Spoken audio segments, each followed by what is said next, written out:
அஸ்த நட்சத்திரம் என்பது ஒரு அபயகர முத்திரையை காட்டக்கூடிய அனைத்து தெய்வங்களுடைய கை ஆசீர்வாதம் பண்ணக்கூடிய ஒரு நிலை. இந்த உள்ளங்கை தான் வந்து அதனுடைய சிம்பிளாக இருக்கும்.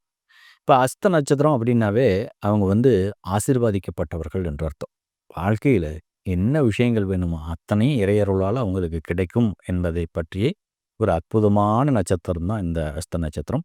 ஸோ இந்த நட்சத்திரத்தில பிறந்தவங்களுக்கு நிச்சயமாக இவங்களுடைய எண்ணத்தை மட்டும் ஒரு செழுமைப்படுத்திக் கொண்டால், எண்ணம் போல வாழ்க்கை அப்படிங்கிற மாரி ஒரு பாசிட்டிவான திங்கிங்கோடு இருக்கிறாங்கன்ற பட்சத்தில, இதில என்னெல்லாம் நினைக்கிறார்களோ அதெல்லாம் இறைவன் அவங்களுக்கு குடுத்துட்டே இருப்பாங்க. அப்ப அந்த அஸ்த நட்சத்திரம் என்றாலே முதல்ல ஆசீர்வதிக்கப்பட்ட நட்சத்திரம் என்பதுதான் எதார்த்தமான உண்மை நிலை.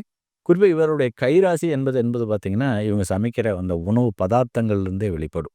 இவருடைய கைராசி அந்த மணமா இருந்தாலும் சரி, அந்த சுவையாக இருந்தாலும் சரி, இந்த அஸ்த நட்சத்திரத்தை சார்ந்தவர்களுடைய அந்த சமையல் என்பது ரொம்ப அற்புதம் நிறைந்ததா தான் இருக்கும் அப்படிங்கிறது தான் எதார்த்தமான உண்மைநிலை. இவருடைய வாழ்க்கை என்பது குறைவில்லாத ஒரு வாழ்க்கை. குறையொன்றும் இல்லை மறைமூர்த்தி கண்ணா அப்படிங்கிற மாரி ஒரு தன்மையில இவளுடைய வாழ்க்கை ஒரு குறையில்லாத வாழ்க்கையா தான் இருக்கும் அப்படிங்கிறது தான் எதார்த்தமான உண்மை நிலை.